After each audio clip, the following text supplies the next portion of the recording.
Hello, everyone, and welcome to another episode. I am really excited today to be joined by Dr. Andrew Weaver from North Carolina State University, where he is an assistant professor and an extension small ruminant specialist. And today we are going to be talking about genetic resistance for parasites. Welcome to the show today, Dr. Weaver. Thank you, and thanks for having me. I'm really excited to talk about this because if people have listened to the podcast before, they know that a long time ago, we had a serious problem with dewormer resistance. And at that time, none of the dewormers worked. And Mother Nature culled my herd and basically left behind the ones that were the most genetically resistant to parasites. And now I have very few problems. In the past year, I've dewormed one goat.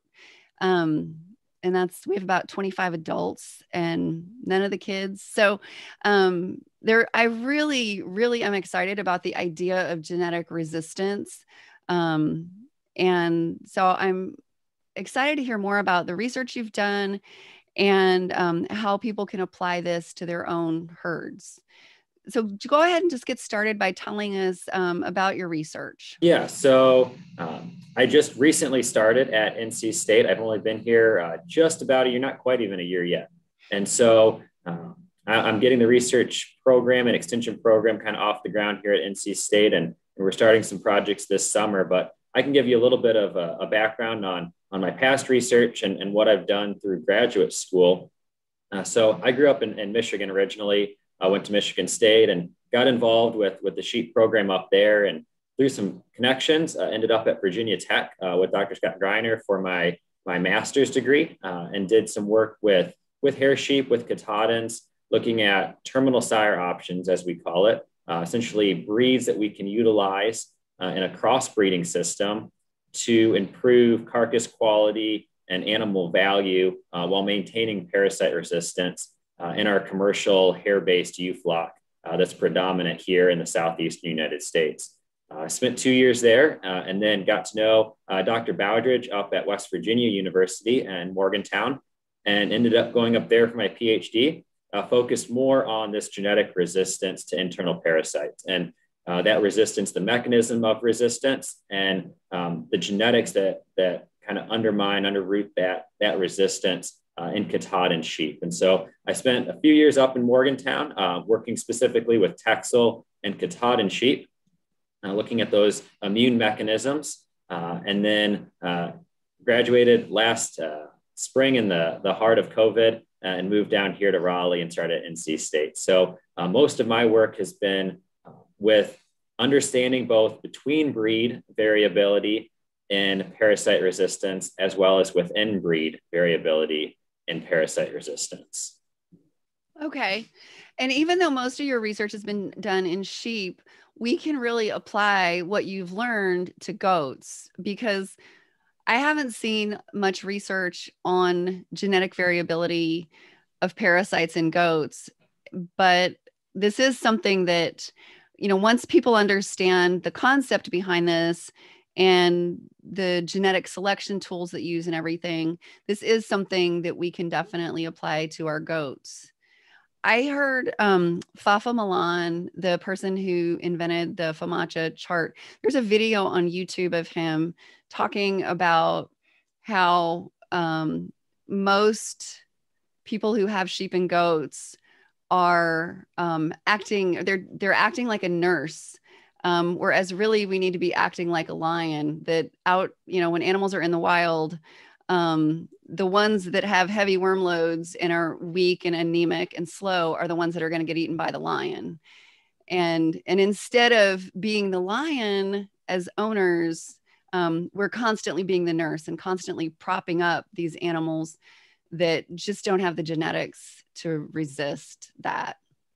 So can you tell us a little bit about the genetic selection tools that you used to determine which breeds or even individual animals had the best resistance? Yes. So the common metric that's utilized to understand parasite resistance is fecal egg count.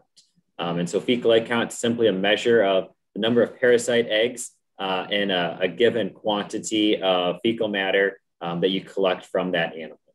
And so there's a lot of metrics. There's a lot of tools we can use, like you mentioned, FAMACHA scoring, that we can measure and try to assess the level of parasitism in the animal.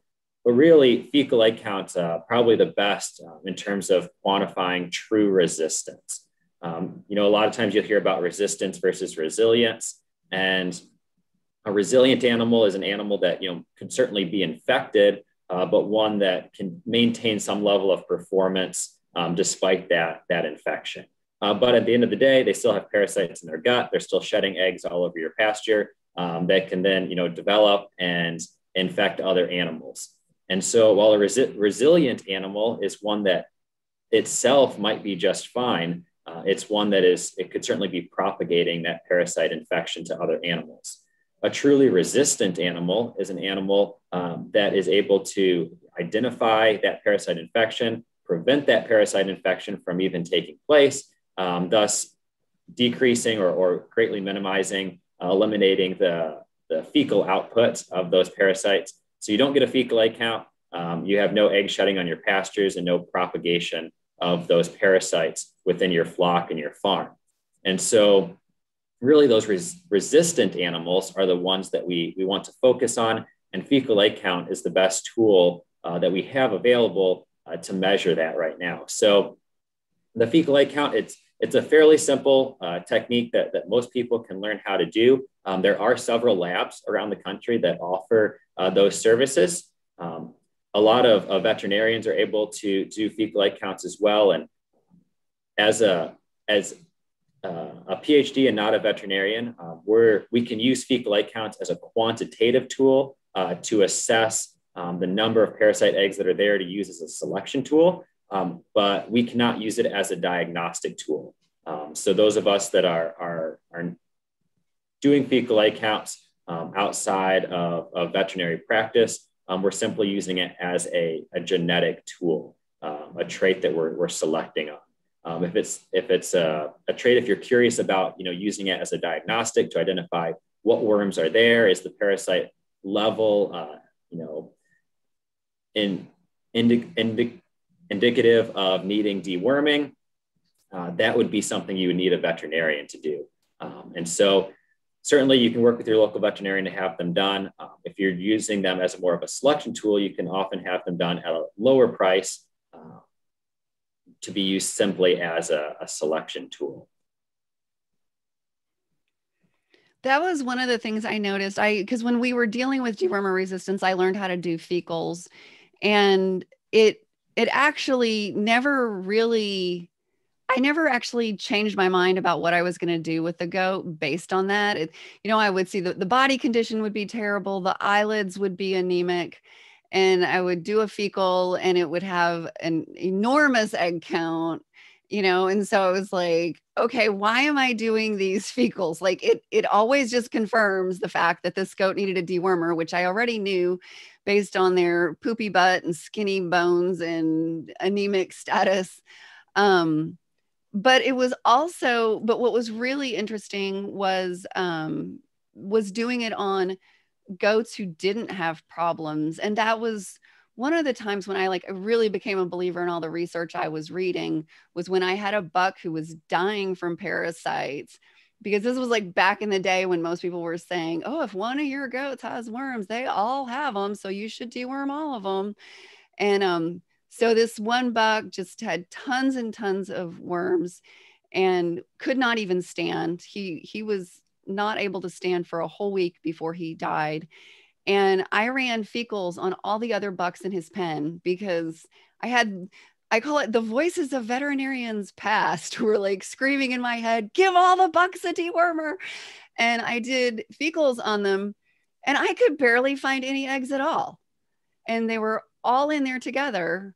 So obviously there was a huge difference between this one goat and the other bucks that were in that pen with him. So can you explain what was the difference between them?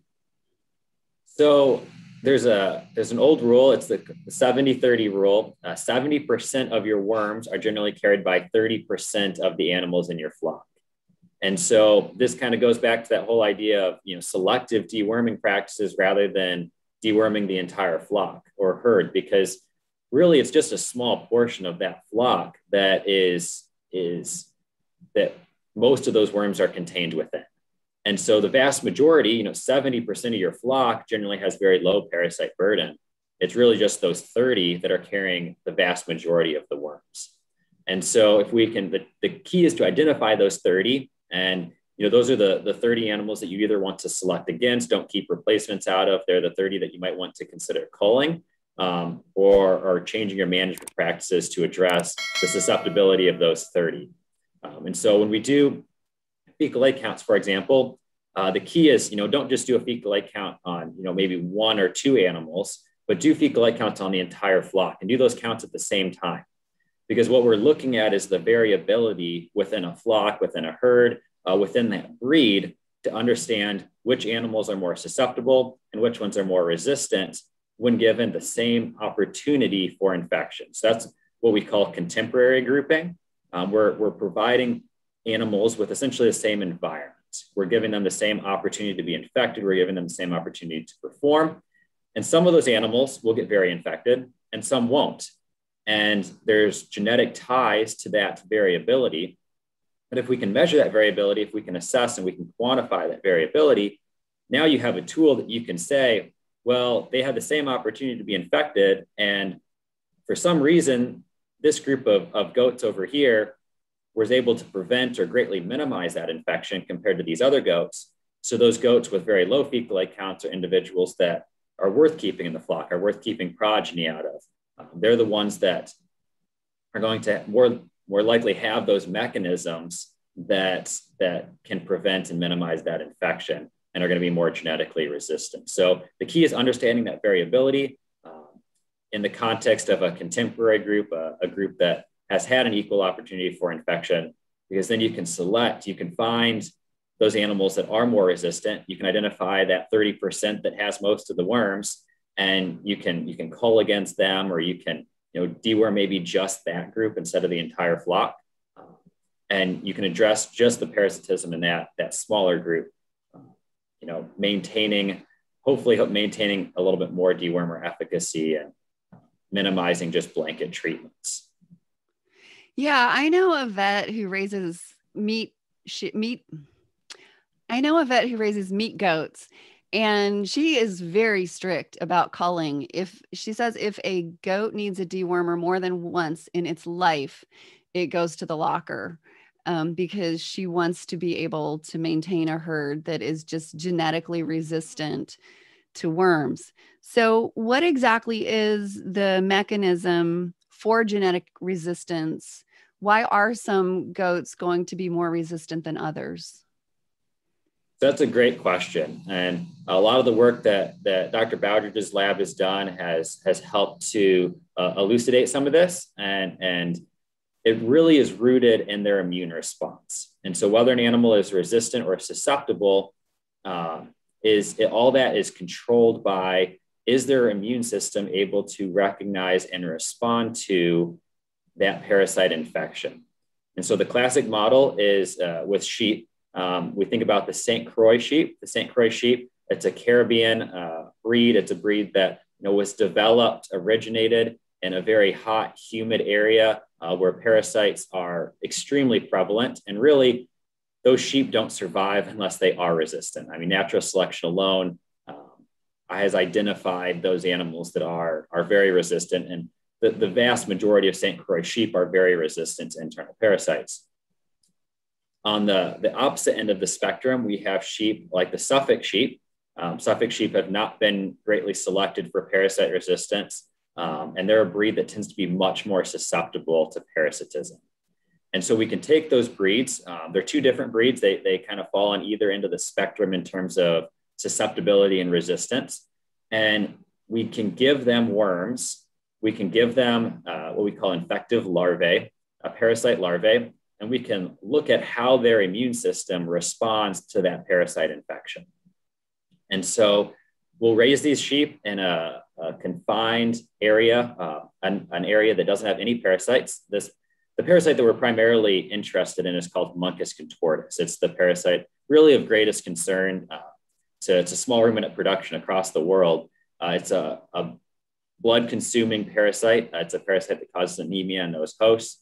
And so we culture homunculus worms, and we can take those infective larvae and we give those infective larvae to the sheep. And those sheep, because they were raised in a barn where the parasite is not present, those sheep are naive. They've never been exposed to the parasite before. So when we give them those worms for the very first time, it's the first time their bodies have ever been exposed to that parasite infection. And we can look at how they respond during that what we call a primary infection. And then we can monitor that infection. We use fecal egg counts, Hamacha scores, we call packed cell volumes, a measure of hematocrit level, red blood cell percentage. And so we're measuring anemia status in those animals to make sure that none of them get too infected, or if they do, we treat those animals and eliminate that infection. But we can do this in a very controlled setting. And we monitor that infection for about 4 or 5 weeks. Then we deworm all those animals, clear the infection, let those animals rest for a couple of weeks. And then we give them a secondary infection called a challenge infection. So we give them another round of these infective larvae. We look at how does their immune system respond the second time they see it. Because the more time we're exposed to an antigen, a pathogen, the better our immune systems are at responding to that pathogen. And so it's the same way with worms. The more times they're exposed, generally the better off they are. And that's why young animals, whether they be lambs or kids, generally get much higher levels of infection, have much bigger problems with worms than our older animals, our more mature animals, because they've been exposed a lot, they've seen the parasite, and their immune system has developed adaptive immunity to that parasite infection, and they're able to respond better. So we use these controlled infections, and then we monitor antibody response. We monitor the cellular immune response during those controlled infections. And what we've seen is, like in our St. Croix sheep, that cellular response actually occurs about 4 days earlier than what it does in the Suffolk sheep. So the immune system is able to recognize that there's worms there's worms in my gut, and it's able to activate that immune response and send those cells to the site of the infection and do something about it. It's able to do that about 4 to 5 days earlier than what it is in the Suffolk. And that difference, that delayed response in the Suffolk, allows that parasite time to establish, set up camp essentially inside the gut of that animal and continue on with its life. Where in the St. Croix, that early immune response, that early recognition, that early cellular response, it identifies the parasite is there and it says, you're not setting up camp here, you're not going to live here. And it's able to eliminate that infection. And it does that in a few different ways. We get what we call a Th2, a T helper cell type 2 response, which is typically associated with parasite infections as well as allergic reactions. And it's the term that's commonly used to describe a Th2 response is the weep and sweep response. And so weeping, we get mucus release, and that we get increased fluid flow essentially, as well as what we call sweeping. We get gut contractions that essentially wash, that sweep, that push that parasite infection out of the animal and make it a very unfavorable environment in the gut for that parasite to establish and to continue development. So we get that Th2 response, that weep and sweep response. It's going to essentially flush those worms out. We also get that we've found those immune cells create what we call nets or neutrophil extracellular traps. Essentially, the cells, they release their DNA, and we actually have images of this. They're pretty cool. Some of the work that Dr. Bowdridge has done along with some of his graduate students, Dr. Garza, his postdoc at the time while I was there, did some really cool work and actually capturing some of these images of these cells releasing their DNA, binding up the infective larvae. And when the larvae can't swim anymore, they simply get washed out of the gut with the rest of the gut contents. These larvae, it's important to understand that the parasite does not attach to the wall of the gut. The parasite has to swim to maintain position. So anything that stops that parasite from swimming, from moving, is going to cause that parasite to get washed out of the gut. And so these cells are actually able to release their DNA, bind up the larvae, prevent them from swimming. That in combination with that Th2 weep and sweep response causes those parasites to be washed out of the gut.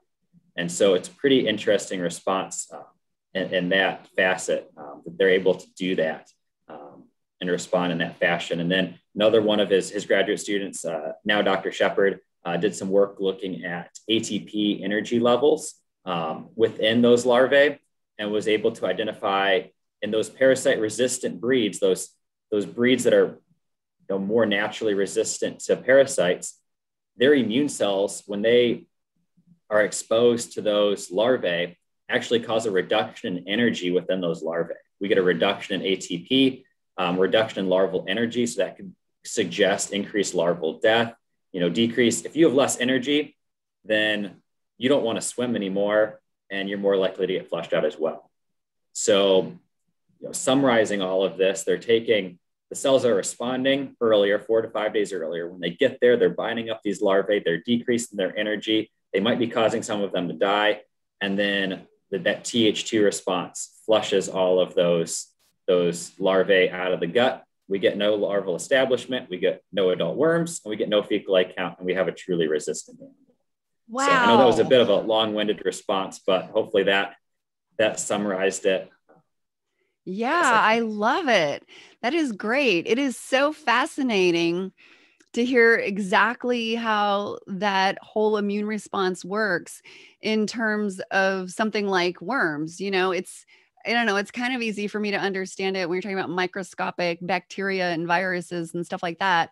But this is the first time somebody's really explained to me how the immune system can react to something that is more of a physical threat, like a worm, rather than something that's just microscopic, like bacteria. And also, too, I think you made a really good point that I just want to repeat, because it's really important for people to understand that the barber pole worms don't attach themselves to the gut. That is like one of the most common misconceptions, that people think that they just attach themselves to the gut and just suck the goat dry, which is not the way that it happens at all. They're just, I think Dr. Joan Burke, when she was on, she said they just kind of scratch and then suck up the blood that is released. So like they're drinking it like tiny drop by drop, but when you have thousands of them, those drops really add up. Yes. Yeah. So they have a little tooth called a lancet, and they just scratch away at the lining of the gut of the abomasum. And like Dr. Burke said, consume that blood that's released. And, an adult female will only consume about 0.05 mLs of blood per day, which doesn't sound like very much. But if you have 1,000 worms that are there, that's a 50 ml tube of blood every single day. And on maybe a kid that only weighs 30 pounds, a 50 ml tube of blood every single day, that's a lot for that animal to keep up with in terms of, regenerating those blood cells and not becoming extremely anemic. And that's where the barber pole worm has its terrible reputation and those side effects that we classically know with the barber pole worm is you get a sizable worm infection in their gut and you get substantial blood loss. Yeah. And the reason it's so important for people to understand that they're not attached is because there's a horrible rumor online that actually slows people down. Like people don't want to give their goats a dewormer. And the myth varies. Some people say, oh, this only happens with oral, or, oh, this only happens with injectable. But the myth is that if you give a dewormer to a goat that has a really heavy parasite load, that all of the worms release at once and then the goat bleeds to death, which the worms are not attached. So that is just completely wrong. Sometimes, even though you give a goat a dewormer, they still die because they were too far gone. So I just always I like to bust any myths that I can when I'm doing these and have professionals on here talking about like the way it really works, the actual mechanisms. So can you tell us a little bit more about how people can select for genetic resistance in their own herds? Yes. So it kind of goes back to the old saying, if you don't measure it, you can't select for it. And so first and foremost, you have to start measuring. And this is true for any trait. I mean, if you want to improve growth, you need to start measuring weights. If you want to improve prolificacy or kid survival, you need to start selecting those animals that have more kids and keep those kids alive. The exact same is true with parasite resistance. If parasite resistance is something you're interested in, the first thing you have to do is just start measuring it, start paying attention to it. And just by paying attention to it, you will start identifying those animals that require less treatment, that have better FAMACHA scores, that have lower fecal light counts. And that is the easiest and simplest way to begin this process of selecting for those more resistant animals. And so simple tools that most producers you have available on your farm that you can do, keeping track of deworming records, utilize selective deworming. Those individuals that need treatment, make a note of that. Make a note of when they required that treatment, what you treated them with, was that treatment effective, and keep track of those records, because that can be, and a lot of producers use this, just simple deworming records and culling those animals that require more treatment. And it's not necessarily going to happen overnight, but over the course of 5 years, 10 years, you're going to end up with a flock, a herd that doesn't require as much dewormer treatment. And so that can be a very simple tool to use. FAMACHA scoring, you can get a FAMACHA card after you've completed the FAMACHA certification process. There's an online resource now available for that. So you can go online and you take some modules, complete the educational component of that. You submit a video and you can complete your FAMACHA certification. Once you're certified, you can then purchase an official FAMACHA card and use that system to identify those animals that may need treatment. And so that's a great tool. Again, it's a great on-farm tool. You can use it out in the field. It's just a little card you can carry with you when you're out working with those animals. Any producer can use it. It's relatively inexpensive. It's a great resource as well. And then, like I said, fecal light counts, they take a little bit more work to collect. They take potentially a little bit more financial investment to have those processed. But that's going to be the tool that really tells us what animals are more resistant versus susceptible, rather than maybe just resilient.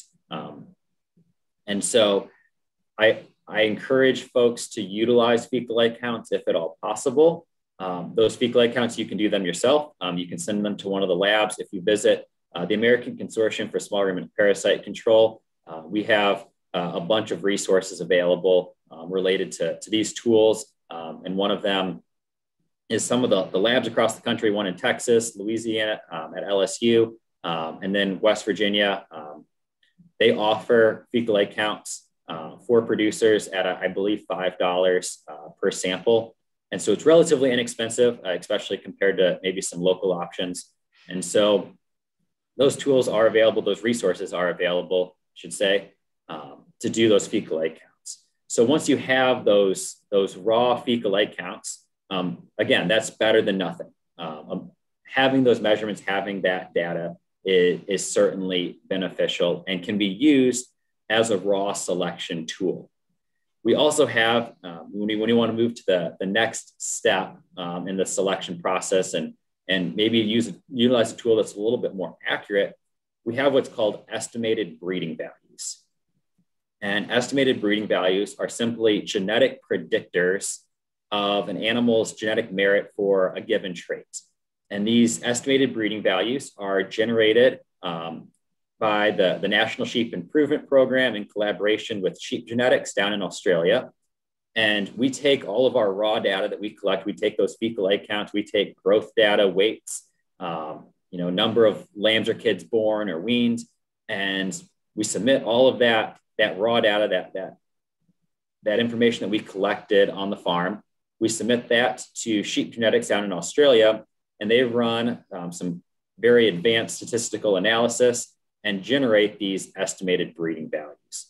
And these estimated breeding values, they control for a lot of environmental factors. And so we have a much more accurate selection tool as a result.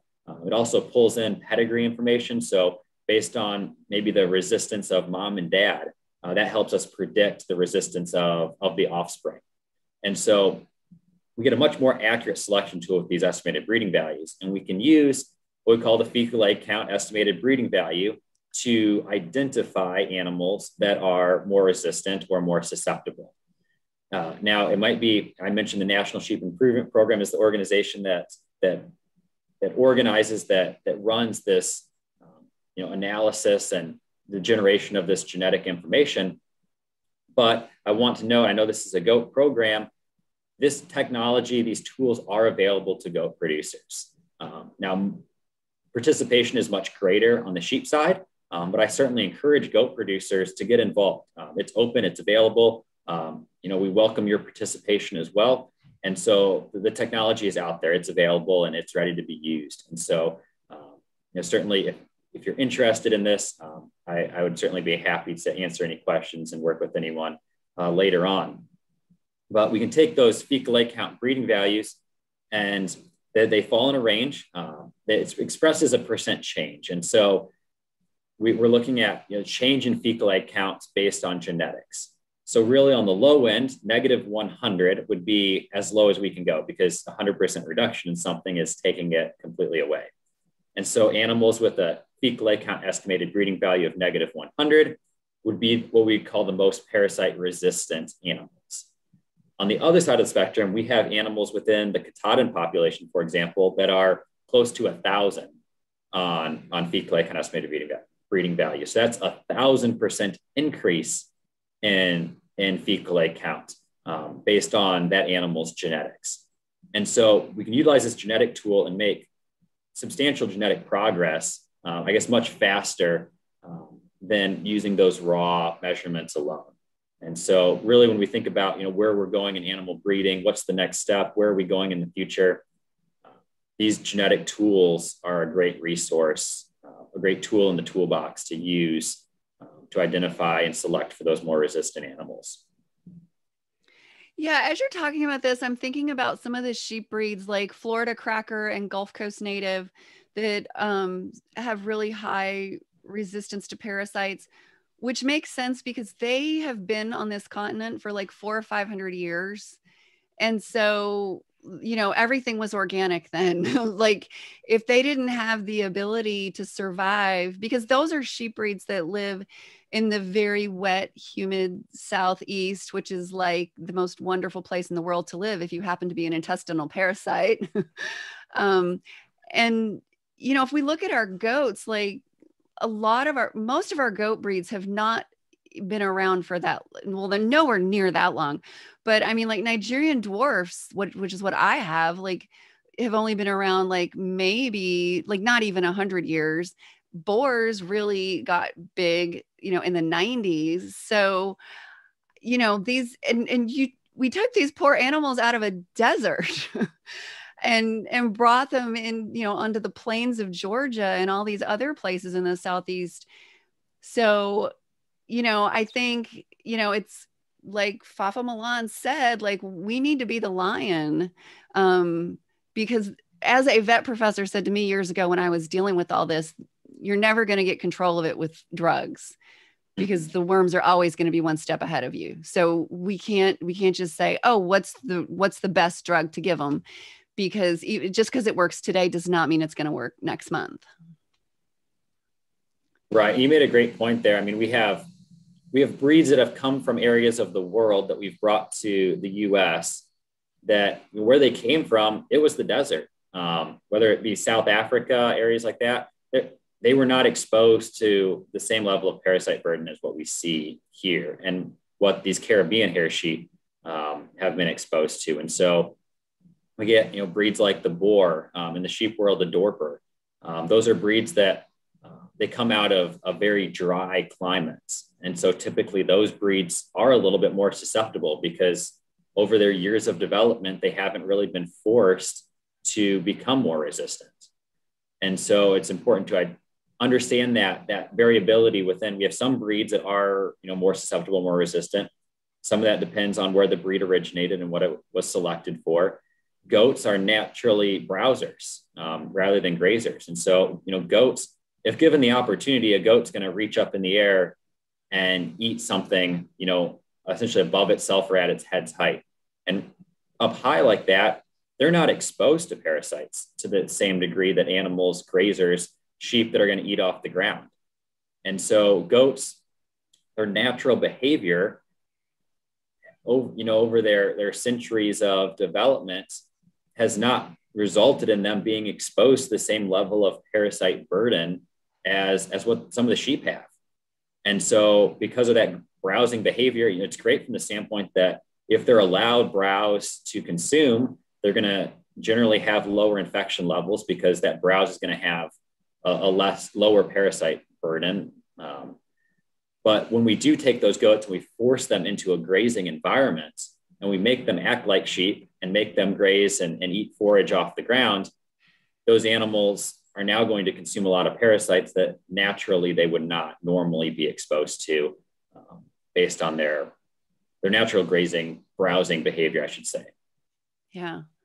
One of the things, this has been so informative and helpful. One of the things I think if people are listening to this, they might also want to listen to the interview I did with Susan Shanian, where she talked about the periparturient egg rise, because that just fits in perfectly with everything you were saying about the immune system and how, well, this goat just gave birth. And so now its immune system is not concentrating on the parasites like it was the day before it gave birth. And so I think just putting all the information from these two episodes together, I think will really help people understand the whole relationship between things like, the immune system and kitting and resistance to the worms. Is there anything else you would like to add before we wrap up that you think people need to know about this? I think the big take home points are, if you want to begin selection for parasite resistant, first and foremost, you have to start measuring those traits associated with parasitism. And that can be deworming frequency. It can be FAMACHA scores. It can be fecal egg counts, depending on how involved you want to get. And then once you start measuring those traits, identifying them, start to understand that variability within your own flock and make selection decisions on that. Explore the opportunities for some of these genetic tools that are out there. And they're much more accurate selection tool than the raw data alone. So explore some of these genetic options and identify those animals that have lower fecal egg counts, that require less deworming, that have better FAMACHA scores. And those are the animals that you should be, keeping around in your flock. You should be keeping daughters out of and generating replacements from. So, utilize it's just one tool in the toolbox. When we think about parasite management, it really needs to be an integrated program. And unfortunately, there's no one golden ticket that will solve all of our problems, unfortunately. And so it needs to be a combination of these genetic practices and making our animals more resistant, naturally more resistant, in combination with selective deworming practices and good pasture management and things like that to make more of an integrated, a systems type approach to this management. And I will say the American Consortium for Small Ruminant Parasite Control, they have a lot of resources available at their website, wormex.info. And a lot of what we've talked about today, it's all summarized there. We have a fact sheet on genetic selection for parasite resistance on that website, and a lot of great resources. And so I encourage you to check out those resources that are available and look at, what are some other options as well that we can incorporate along with these genetic tools to improve parasite management on your flock. This is great. This has been so helpful and informative for people. Thank you so much for joining us today. I really appreciate you having me and hopefully you found some of this information useful and beneficial. Feel free to reach out. My information is on the Wormex website as well. My email and contact information are there. So if you have any questions, would like more information, don't hesitate to reach out and send me a message. I'd be happy to help in any way I can. Thank you so much.